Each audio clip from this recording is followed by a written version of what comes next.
है रेडिएटर। क्या बोलते हैं? रेडिएटर। ठीक है, रेडिएटर।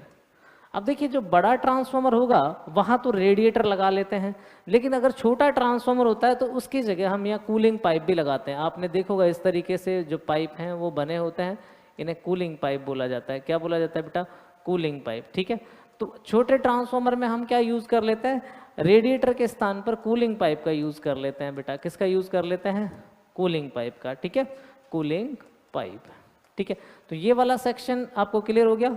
अब देखिएगा कुछ यहाँ इस तरीके से ये ब्लेड दिख रही हैं आपको, जैसे यहाँ 1 2 3 4 5 6 7, लेकिन यहाँ 7 ब्लेड हैं। क्या है? 7 ब्लेड्स हैं। तो रेडिएटर में जो एक ब्लेड लगी होती है उसे फिन कहा जाता है। क्या कहा जाता है? फिन कहा जाता है। तो इसे मैं क्या बोलूंगा? फिन। क्या बोलेंगे बेटा? फिन। क्लियर चीज? आगे मैं बात करूं तो ये जो आपको होल पार्ट दिख रहा है ये वाला, जिसके अंदर ये वाइंडिंग रखी हुई है, ठीक है, इस वाले पार्ट को बोलते हैं, ये जो अंदर से ये दिख रहा है सारा का सारा, इसे बोलते हैं मेन टैंक। क्या बोलते हैं? Main tank. ठीक है, अब मेन टैंक यानी कि मुख्य टैंक। मुख्य टैंक जो आपका ट्रांसफार्मर ऑयल है, ठीक है, अगर ऑयल कूलिंग यूज कर रहे हैं अपने पास, नॉर्मली अपने पास जैसे कि वेट वाला ट्रांसफार्मर होता है तो वो उसमें अपने पास ऑयल यूज किया जाता है। बाकी अपने पास ड्राई टाइप ट्रांसफार्मर है यानी कि शुष्क ट्रांसफार्मर है तो उसमें अपने पास ऑयल यूज नहीं होगा। ठीक है, मोस्ट प्रॉब्ली जितने भी ट्रांसफार्मर है वहाँ अपने पास एयर कूलिंग और ऑयल कूलिंग यूज की जाती है।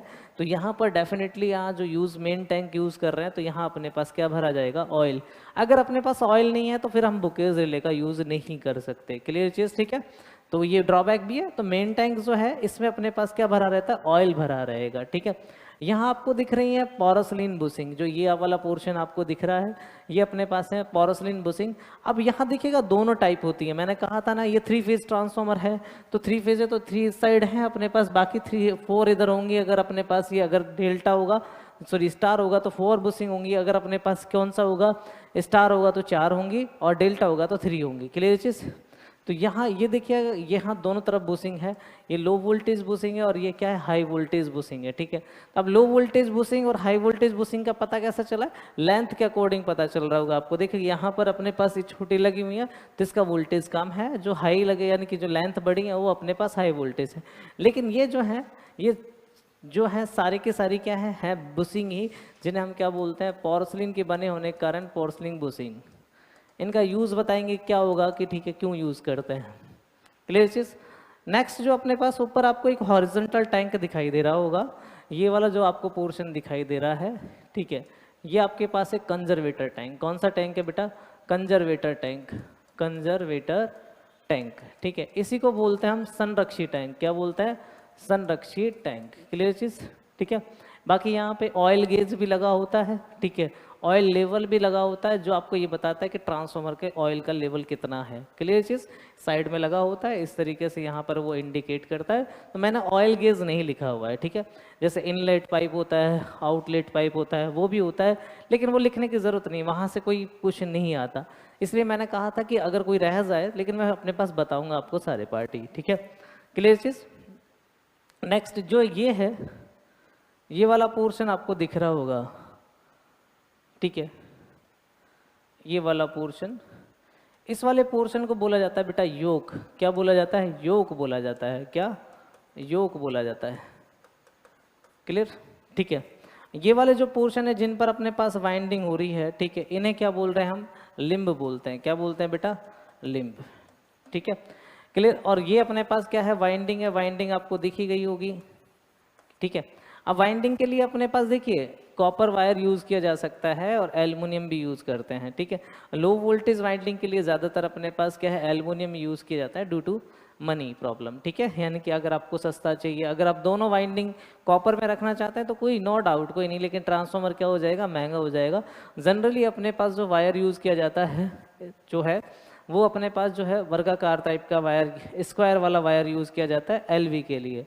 एचवी के लिए अपने पास सर्कुलर वायर यूज किया जाता है, वो बना होता है कॉपर का। ठीक है, क्लियर चीज? ठीक है, चलिएगा। इसके बाद हम जो यूज करते हैं, यहाँ अपने पास डायफ्राम इसमें नहीं है। डायफ्राम वाला मैं आपको अलग से बता दूंगा कि डायफ्राम कैसा है। देखिएगा, डायफ्राम आपने देखा होगा ट्रांसफार्मर में कुछ इस तरीके से अपने पास क्या है? एक पाइप लगा होता है और यहाँ अपने पास ऐसा बना होता है, इसको बोलते हैं डायफ्राम। क्या बोलते हैं? डायफ्राम। ठीक है, इस वाले कंस्ट्रक्शन डायग्राम में नहीं है, फिर भी आप प्रॉब्लम ना लें। तो डायफ्राम जो है वो क्या करता है कि इस साइड लगा होता है डायफ्राम, आपने देखा भी होगा कुछ में कि जब इसमें प्रेशर ज़्यादा होता है तो ये डायफ्राम टूट जाता है और प्रेशर रिलीज हो जाता है। ठीक है, क्लियर चीज़।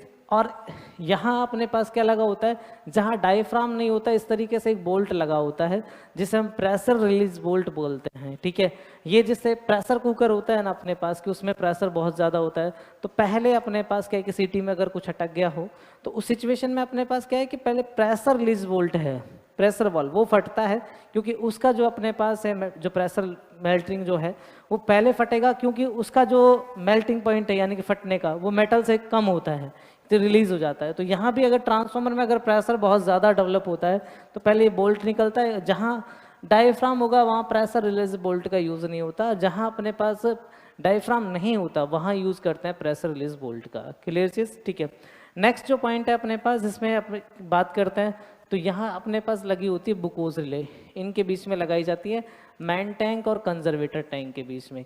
कहाँ लगी होती है? तो इसके बारे में बात करेंगे कि यहाँ बुकोज रिले लगी होगी। क्या लगी होगी? Buchholz relay. ठीक है, नेक्स्ट अगर मैं पॉइंट बात करूं कि अगर ये ट्रांसफार्मर है तो यहाँ आपने देखा होगा इस पे प्लेट लिखी होती है जिस पे केवीए रेटिंग लिखी होती है, प्राइमरी साइड का वोल्टेज लिखा होता है, टेप चेंजर के बारे में लिखा होता है, कितने टेपिंग पे रेगुलेटेड, फर्स्ट पर मैक्सिमम होता है, 2 3 4 5 पे अपने पास वो कम होता चला जाता है। ठीक है, अब ये दो टाइप के होते हैं, ऑफ लोड टैप चेंजर और ऑन लोड टैप चेंजर। ठीक है, उनके बारे में बात करेंगे। ठीक है, अब बात करता हूँ इनर्टली। इनर्टली ये है कि ट्रांसफार्मर में अपने पास दो वाइंडिंग होगी, एक होगी एलवी वाइंडिंग, एक होगी एलवी वाइंडिंग और दूसरी होगी अपने पास एचवी वाइंडिंग। ठीक है, तो क्वेश्चन कभी कभी ये आ जाता है कि ट्रांसफार्मर में अपने पास किस वाइंडिंग को कोर के नज़दीक रखा जाता है। तो देखिएगा, कोर के नज़दीक अगर मुझे अपने पास एचवी रखी तो इंसुलेशन मुझे चाहिएगा हाई, और यदि कोर के पास मैंने एलवी रखी तो इंसुलेशन चाहिएगा लो। ठीक है, लेकिन एचवी और एलवी के बीच में तो इंसुलेशन चाहे आप एचवी पहले रख दें या एलवी बाद में रखें तो उतना ही चाहिएगा। ठीक है, तो इंसुलेशन मेरे पास कम लगे, उसकी लागत कम हो जाए, इसलिए कोर के नज़दीक क्या रखा जाता है, पहले एलवी को रखा जाता है। ठीक है, क्लियर चीज़। इंसुलेशन लागत को कम करने के लिए ट्रांसफार्मर में एलवी को कोर के नज़दीक रखा जाता है। ये इनर्टली बातें हैं। ठीक है, क्लियर चीज़। तो दो बातें अपने पास आपको लिखनी होंगी, नोट डाल के लिखिएगा क्योंकि एग्जाम में पूछ ली जाती हैं। ऐसे जो प्रश्न हैं वो बेटा आपके ज़्यादातर अपने पास क्या है कि जैसे DRDO है या इसरो है, ठीक है, ये अनुसंधान केंद्र वाले या डिफेंस वाले जो एग्ज़ाम होते हैं जिनमें आपका ट्रेड टेस्ट होता है वहाँ वाइवा में पूछे जाते हैं। ठीक है, और ऐसे बेस्ट क्वेश्चनों का जब आप आंसर करते हो तो आप अपने पास बहुत से बच्चों को पीछे छोड़ देते हो, क्योंकि प्रैक्टिकल में तो सभी लोग लगभग सेम होते हैं, क्योंकि ITI के पास चले जाएंगे, ITI में कुछ जो आपको टेस्ट कराए जाते हैं, प्रैक्टिकल कराए जाते हैं, नॉर्मल सी बातें लिखते हैं, लेकिन वाइवा का जो इम्पैक्ट पड़ता है वो आपकी नॉलेज को बताता है कि आपको कितनी नॉलेज है। ठीक है, तो इसलिए आपको ज़्यादा फोकस किस पे करना चाहिए, नॉलेज पे। ठीक है, प्रैक्टिकल हो जाता है। ठीक है, चलिएगा तो लिखिएगा, ट्रांसफॉर्मर में एलवी वाइंडिंग को कोर के नज़दीक रखा जाता है।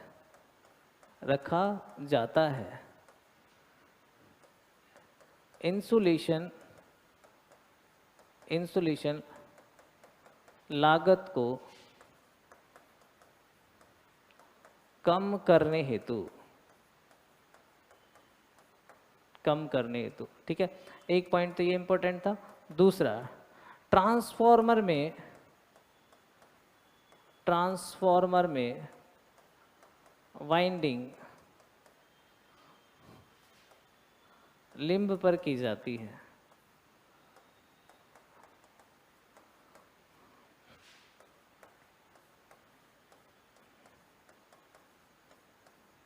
चलिएगा, देखिए नेक्स्ट अपने पास बात करते हैं। तो यहाँ एक और चीज़ की कमी है, आपने देखा होगा ट्रांसफार्मर में यहाँ से अगर मैं अपने पास एक पोर्शन और बनाने जा रहा हूँ, आपने इस तरीके का एक डब्बा सा देखा होगा। ठीक है, इस टाइप का एक डब्बा सा बना होता है, वो इस तरीके से कनेक्ट होता है। ठीक है, कंजर्वेटर टैंक के थ्रू। तो इसे बोलते हैं अपने पास ब्रीदर। क्या बोलते हैं? ब्रीदर। ठीक है, इसमें सिलिका जेल रखी जाती है। क्या रखी जाती है? Silica gel. तो अब जो पार्ट है हम उसको इंडिविजुअली डिस्कस करेंगे कि भी सिलिका जेल ब्रीदर जो है वो शुष्क अवस्था में जैसे होता है उसका जो रंग होता है वो नीला होता है, और जब अपने पास जैसे जैसे मॉइस्चर कंटेंट आता है तो वो अपने पास कैसा होता जाता है? गुलाबी होता जाता है। ठीक है, क्लियर चीज़। बाकी जो हम देखेंगे वो नेक्स्ट सेशन में देखेंगे। Okay, thank you.